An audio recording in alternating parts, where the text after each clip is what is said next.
High street bank branches will all be gone by 2025. Those are the findings of a new report. What does that mean for the high streets and what does that mean for property investors and opportunities for you guys? That's what we'll be covering in this video.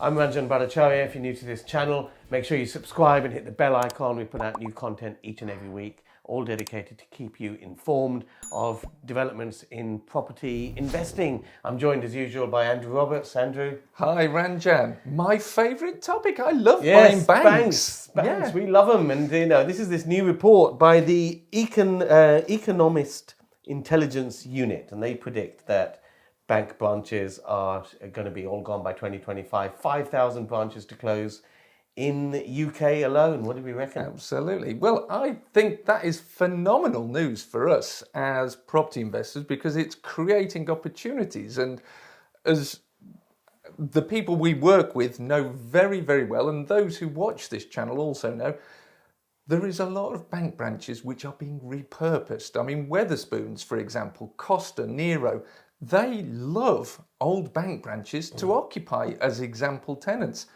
And there was a report by PricewaterhouseCoopers a couple of months ago about the changing demographic of the high street. And actually, although 17,000 shops might have shut, there was around 10,000 that had opened.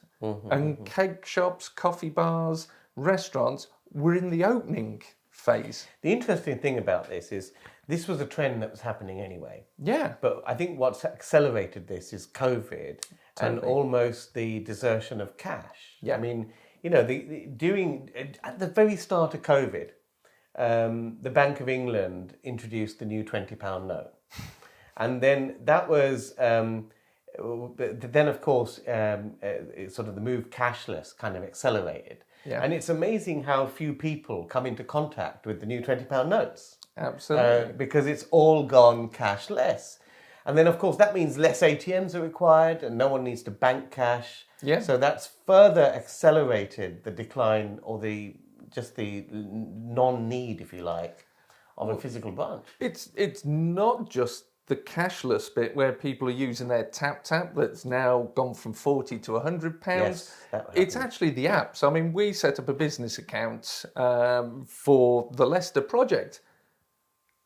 Apart from going in the bank to sign the documents, we've not been in again. And we're sending money via our mobile phone, via apps. So that process has also accelerated. And there's a number of different factors that are causing the acceleration of the demise of bank branches. And it is a strange sort of world that we live in, that we're so dependent on finance, but actually we don't want to go to the store where we get our finance. Well, you don't have to get it anymore. I mean, no one is getting it in pound notes anymore. They're getting it electronically. Yeah.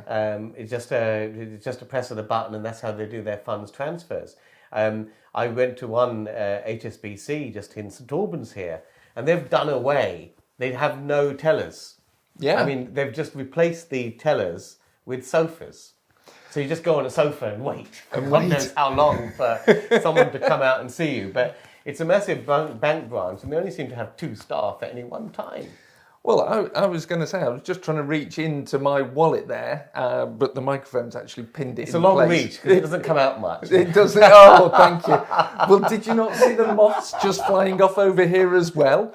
But no, on the face of the note, it says, "I promise to pay the bearer." Now, you don't get that with digital transfers. Yeah. It's just instantaneous. And we both send money on a daily basis, and money just flows in and out of accounts, and you never actually see any of it. And that then comes back to, are we based on the gold standard anymore? Because that's how we used to base ourselves. Well, that's the subject for a whole other video. By the way, if you're liking this, smash that like button. If you find this useful, smash that like button. Don't forget to subscribe as well. The other interesting thing that's happening is that a lot of bank branches are owned by the bank themselves. Absolutely. So they own the freeholds and they're disposing them. But during the 1990s, and we'll talk about this in another video, there was a big trend towards sale and leaseback. Yes. And a lot of these freeholds went to private landlords. Yeah. So there are many of these banks where the freehold is owned by a private investor. they would have bought it for guaranteed cash flow forever because they thought the bank would Absolutely. be there forever. Who doesn't think the bank's going to be there forever? Exactly. But in some cases, what the bank has done is they don't want to operate the branch. So they may have 4 or 5 years left on the lease and they've packed up and gone anyway. Yeah. Just because they don't want to staff it. And of course, there's not much you can do with a lease that only has 4 years left. Do you want to just explain some of the issues there? I was going to say, if I go back one step before we look at the issues, we did this in a previous video where the cost of operating a bank branch and keeping the doors open and the lights on is over £500,000 a branch. And you might remember that video where we'd got some branches that we highlighted where they'd only got 5 customers a month coming through the door. So it's just not economic to keep open. But in terms of going back to your question about the leases, it's easier for the bank to shut the doors. They save the cost of the staff, the insurance, and all of the operational costs of that branch. But with regards to the lease itself, what they've got is dilapidations. Now, they can potentially buy themselves out of that lease by saying to the landlord, look, we don't want to pay you any more. Here's a lump of cash in your bank account and we'll walk away. If they try and let it, or sublet it as it would be known because they're the head lessee, then the problem they've got is who is going to take what is typically a very large building, oversized, on a lease that is liveried out and laid out for a bank branch and spend a lot of money and there's only 4 years left. You have to have a business where you can recover your investment in 4 years or less. Yes. And that doesn't happen easily. And this all, it is a fact that many of these empty branches will have problems being relet. Because if the area is desolate, if it's in Hull or somewhere, you might not be able to let a former bank branch in. Could be Blackpool. Or Blackpool is even worse. That's true. But there are a lot of areas where banks are located in the prime pitches of the high street, where there's plenty of footfall, there's a lot of action there, and they will make good alternative uses. We'll get back to the video in just a moment. What is the most exciting opportunity in property right now? And that is repurposing defunct commercial buildings to residential use. Now, most people don't really know where to start, what to look for, and how to exploit these opportunities. And that's why I've prepared 90 minutes of free training for you to get you started on this wonderful journey. You can register for this free training at property-workshop.com. Join me on that free training, and I'll leave you to enjoy the rest of the video. But if an incoming tenant has only got 4 years left for security of tenure, it's not going to happen. No. The asset has to change hands and a surrender has to take place. And I think what we need to do is just explain to the audience why it's not necessarily going to happen. Because when a lease expires and you are a sub-tenant subletting that property, you have no right to renew that lease. So if the landlord says, sorry, you have to vacate. Yes. You've got no protection of tenancy there, which is why it's very hard to relet a part expired lease, especially a short part expired lease. And that is why the banks recognise it and they go, we'll buy ourselves out of the lease. That way it can be moved on to a third party on a fresh lease. Yes.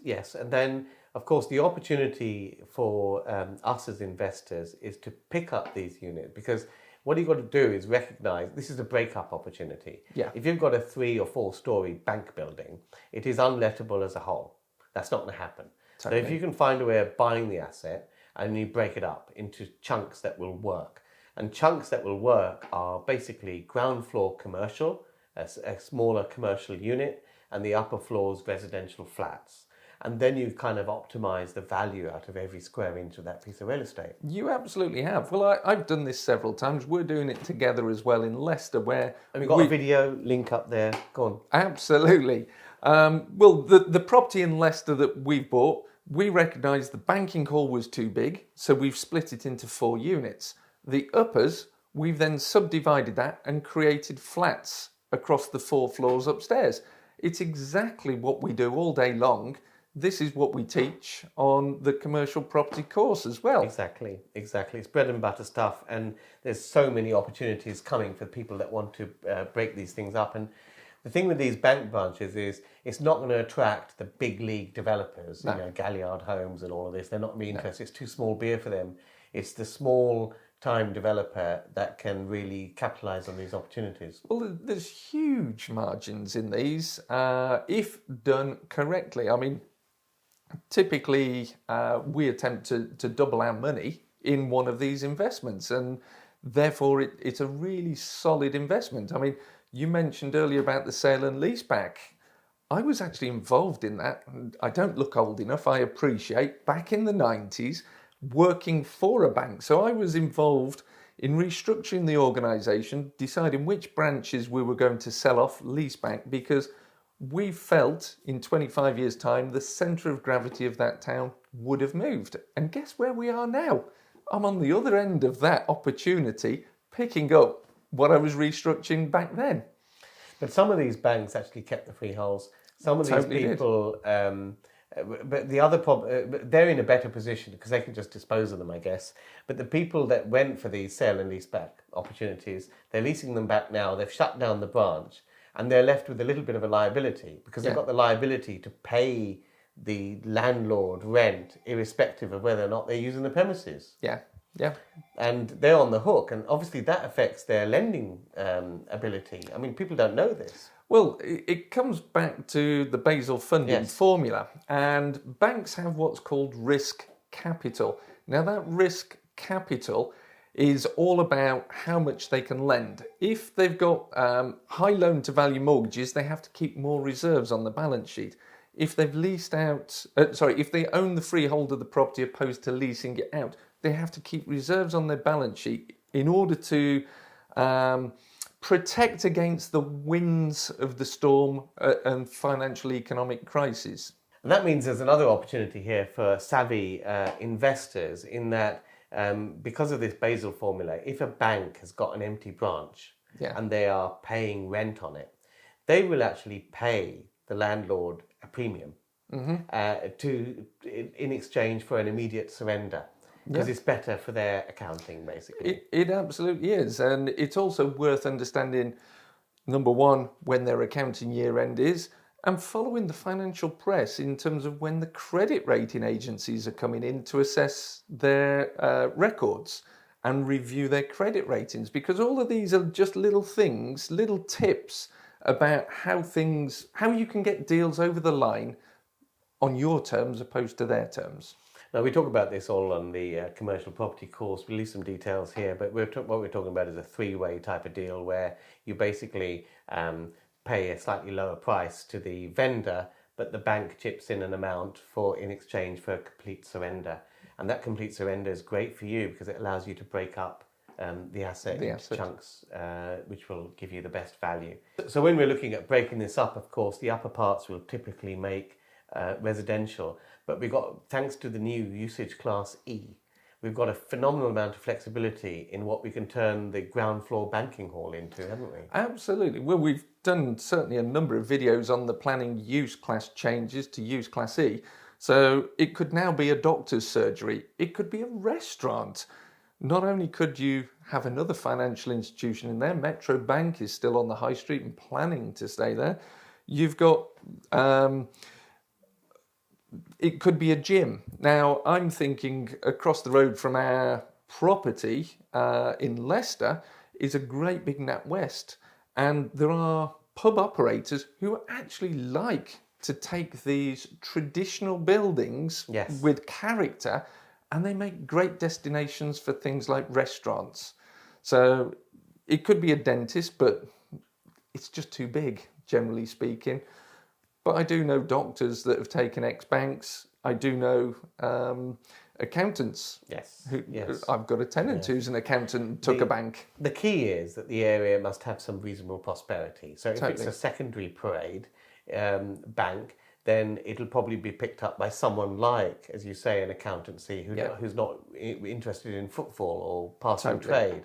But the ones in the busy parades where there's high footfall and reasonable affluence, those will be easily repurposed to service sector businesses. Totally. Well, the thing I think most of the viewers may not be aware of is banks positioned themselves in the most affluent parts of the town when they founded them. And the buildings were invested in, and generally, not all banks currently these days, but generally are maintained to a high standard. Now, because they're in the most prominent place, typically that is where businesses want to be. Now, if the most prominent place on the high street, and I've got a bank that's in the middle of a V, a fork in a road, the Leicester one butts onto a market square and a town square. They're in very prime locations, very visible. Well, there are two things that make banks such fantastic buildings to repurpose, in my view. One is their location. So they were always located in the prime pitch of the high street, and that's mainly because businesses which all generated cash in the past, it needed to be a quick walking distance to if you're Doris the florist down the road, you're walking with your end of day takings and your cash and you're banking it in the bank. So it needs to be in the central pitch.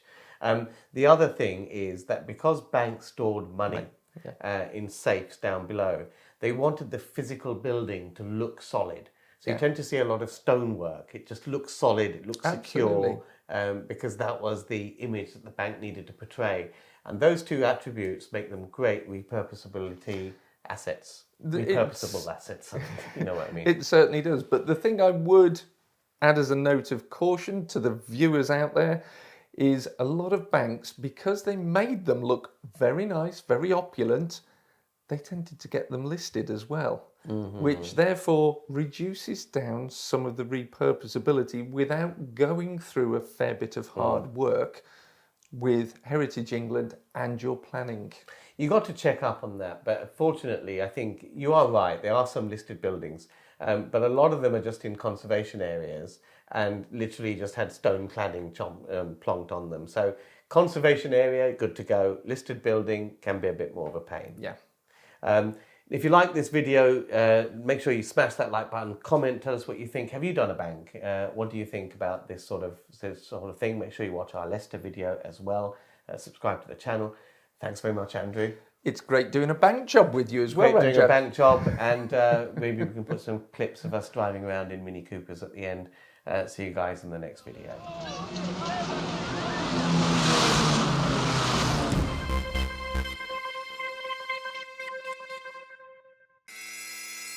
High streets across the land are changing forever. Basically, there's an oversupply of retail premises. Shops are closing down, more are going to close down in the future. The government know this, and that's why they're introducing a light touch planning system which allows small developers to easily repurpose these buildings to residential use under a light touch planning regime called permitted development. Now, this is going to be the biggest revolution and the biggest change and the biggest opportunity for property investors that I've ever seen. And this is all coming into effect on 1st of August. So you need to know what's happening and what properties to look for to take advantage of these opportunities so that you can get in there and take that first mover advantage. I've got a 90-minute free masterclass to get you ready for August the 1st. Make sure you join me, click the link below. Whether you're a beginner or expert, we'll get you started.